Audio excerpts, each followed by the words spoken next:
In this episode, we have 8 tips to get better low end.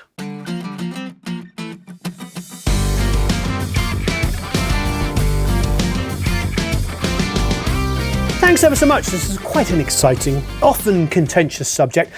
Before we get stuck in, I'd love to know your experiences. What do you do to get really, really good low end? Please leave a whole bunch of comments and questions below.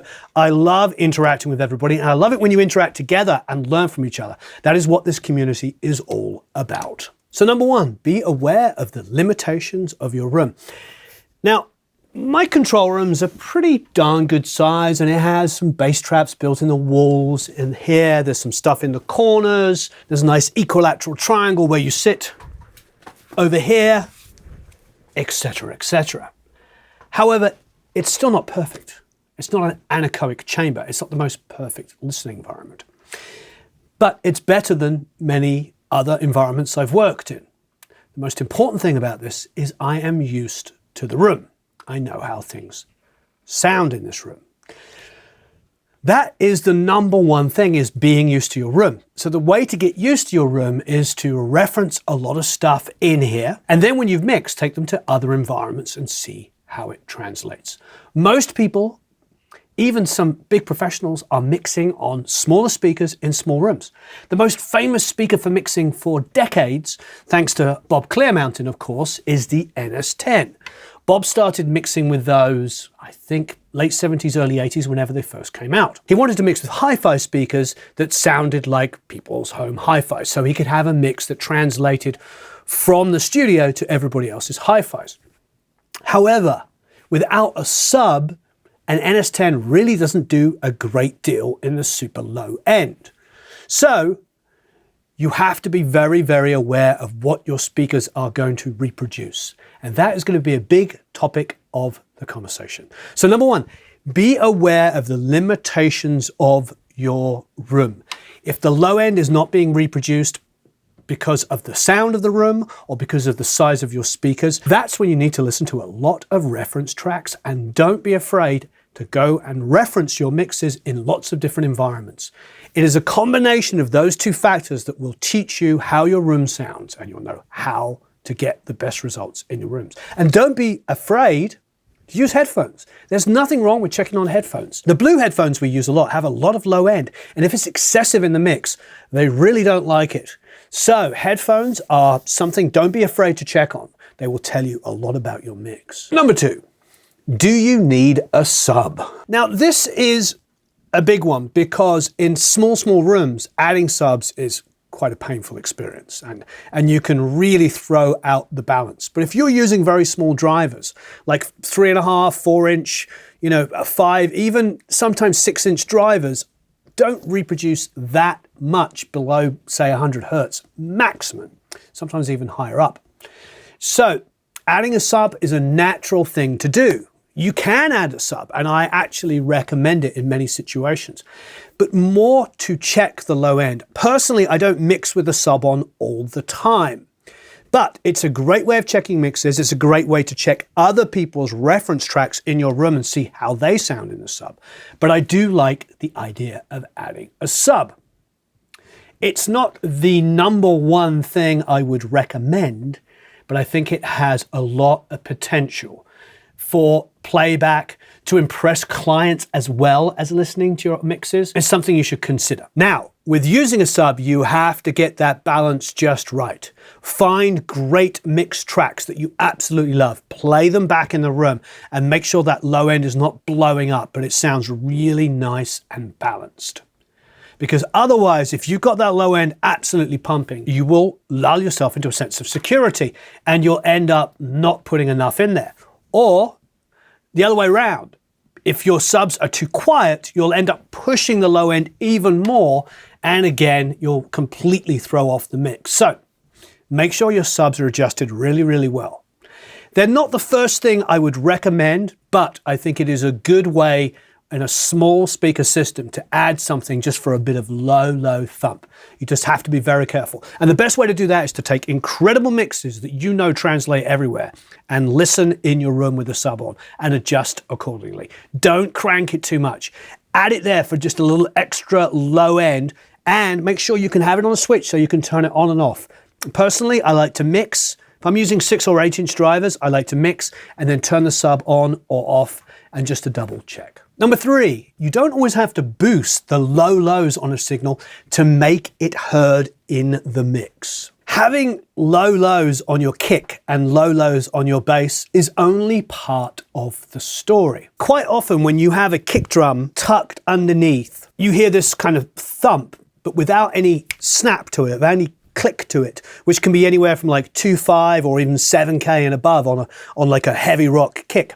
Without that snap on it, it doesn't feel like it's quote unquote loud enough. But if you give it just a little bit of point, a little bit of attack every time the kick drum plays, the bass drum plays, depending on where you're based, if you could add that snap to it, it will actually help the kick quite dramatically. It's not always about just turning up the low end so it's so unbelievably loud, it's the only thing you notice in the mix. So it's just about getting that balance between the low lows on the kick, but enough snap on it just so you know it's there.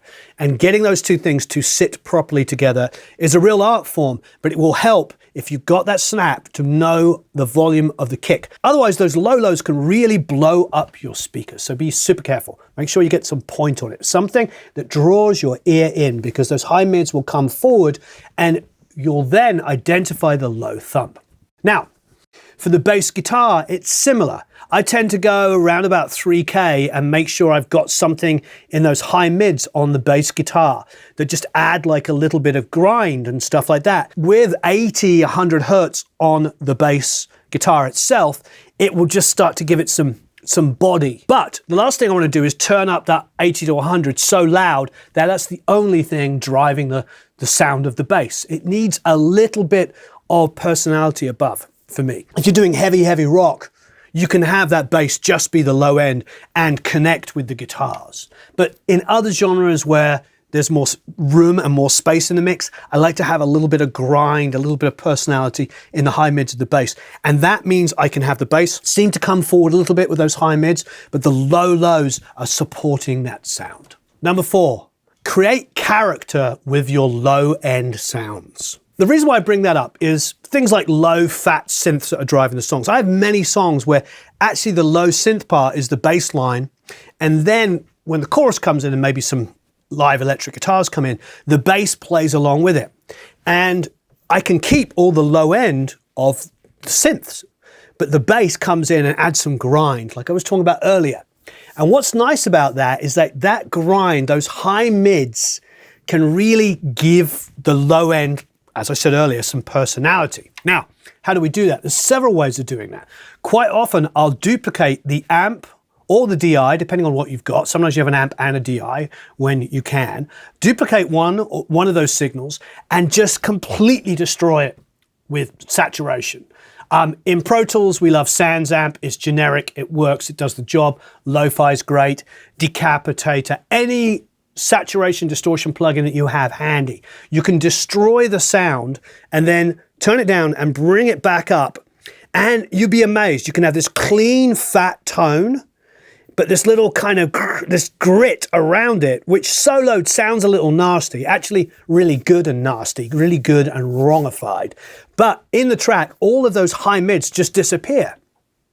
And all you're left with is this fat tone, but they actually glue to other instruments. The great thing about those high mids is they will glue to guitars, to other synthesizers. The same trick can be done if you don't have a bass guitar and you only have a synth driving the song. You could duplicate that low synth part and add distortion to it and then blend it back in. Running that in parallel will give tons of personality.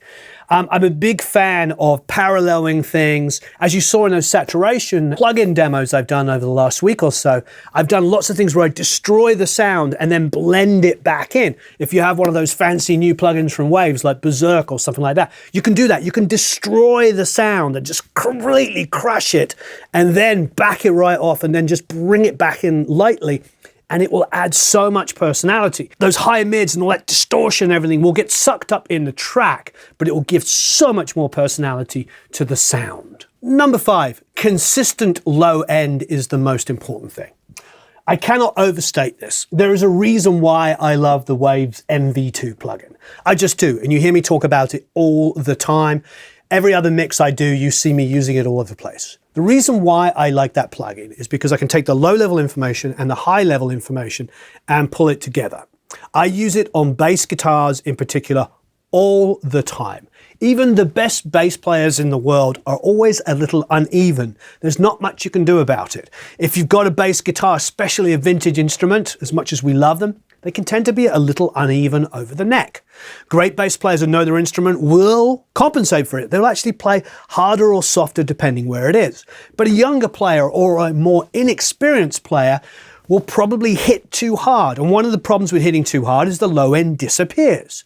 On a low string, playing really hard, it will fret out and the low end actually gets smaller. But then they might go a little higher up the neck, play softer, and suddenly the low end blooms and gets huge. So having consistent low end is really going to save your mix. It's really huge. And that's the reason why I love the MV2.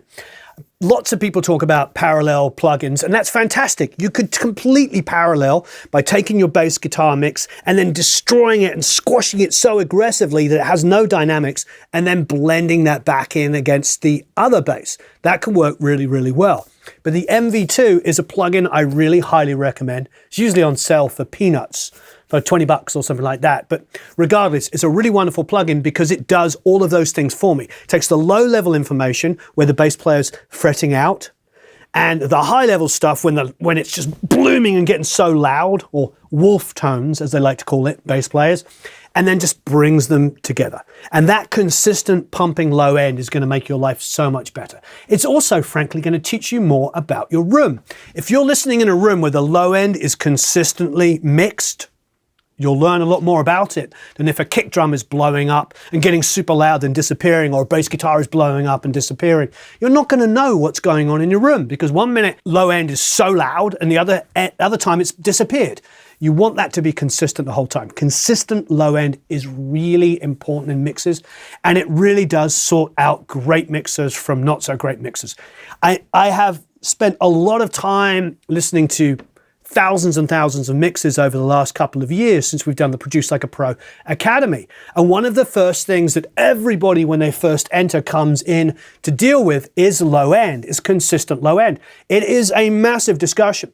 Luckily, people, they stay in there for a few months, and after about a year or two, their low end is incredible. And it's hardly as big a discussion as it was when we first launched the Academy and we had the first 1,000 people come in.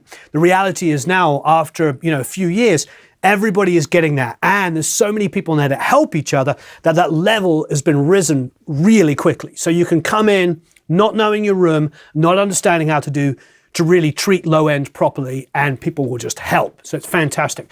That is the point. You need consistent low end. It will teach you more than anything. It will teach you so much about your room. And of course, about mixing. 6.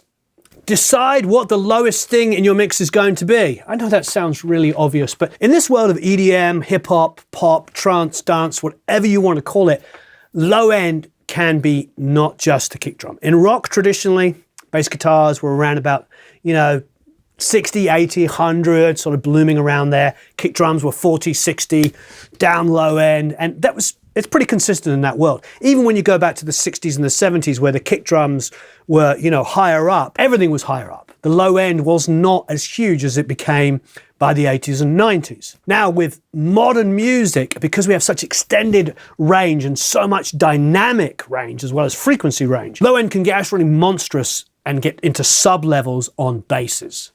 So you've got a synth bass playing, it can be like 20, 30, 40 hertz, just down there. And your kick drum might actually be up here going cluck, cluck, cluck. You have to decide what is the lowest thing in your mix. You can't have two things competing for that same area. It's just not going to work. And if you do, you've got to get clever about it. If you did decide to have like a huge 808 kick drum, like every bar, but you had a sub bass, you're going to have to sidechain that with a sub bass. So when the kick plays, it ducks that low end a little bit. So there's no way though you can have like 0 dB of bass and 0 dB of 808 kick playing at the same time. You'll just go into complete distortion. That will just go completely hit your threshold, and all your compressors limited, your master bus and everything, and just go crazy. So you're going to have to get creative if you've got two super lows down there. However, the problem is if they're in exactly the same frequency range, you won't feel it. You'll just have like and boom, boom, boom, boom, boom. It's just it's not going to be music. It's just going to be a lot of low end. So you need to decide how you want to treat that low end. What is the lowest thing in your mix? Generally speaking, in most rock and traditional pop music, the kick was the lowest. So you need to decide what it is. If it's going to be a sub bass, then choose a kick or mix a kick that's just thumping above it. That kick can be at 150, and the bass can be living at 40 and 60, just firm down there. Having competing things in the same low end is not going to make your mix good. So decide what is the lowest thing in your mix and how you want to highlight it. 7, proper speaker placement. Now, I know that sounds really obvious to all of us. You want to sit in an equilateral triangle and have those speakers, but it's a little bit more than that. You've got to get them away from the wall a little bit. You can't have them sitting up against the wall. You've also got to try and find some kind of symmetry in your room. So it's really obvious stuff. I know there's so many of you listening to this thinking, duh, Warren, but the reality is we're forced to work in all kinds of environments. Not everybody has a purpose-built studio. Many people are working in garages, in bedrooms, in offices, in, the spare room, in the corner of the living room. I have friends that work in the most craziest environments, but you've got to help yourself out as much as you can. Try to avoid corners, try to find a length of a wall that's fairly decent. Make sure there's some symmetry going on. There isn't glass like really close to one speaker and then 80 foot of nothingness on the other side.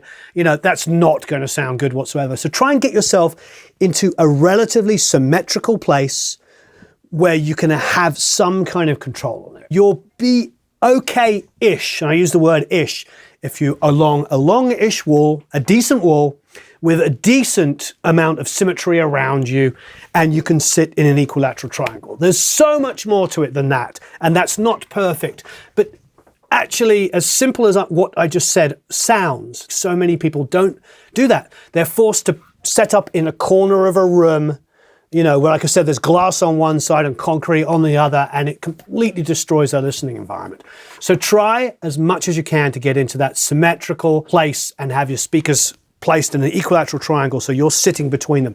You'd be quite surprised. If you're sitting in that quote-unquote sweet spot, as people like to call it, you'll be amazed what you can get away with. Of course, as soon as you get out of it and you're moving around here, it can get pretty dodgy. But just between those speakers, most of the time will be pretty sound. And again, if we go back to one of our earlier points, the reality is like in your room, you need to be checking in many, many different environments.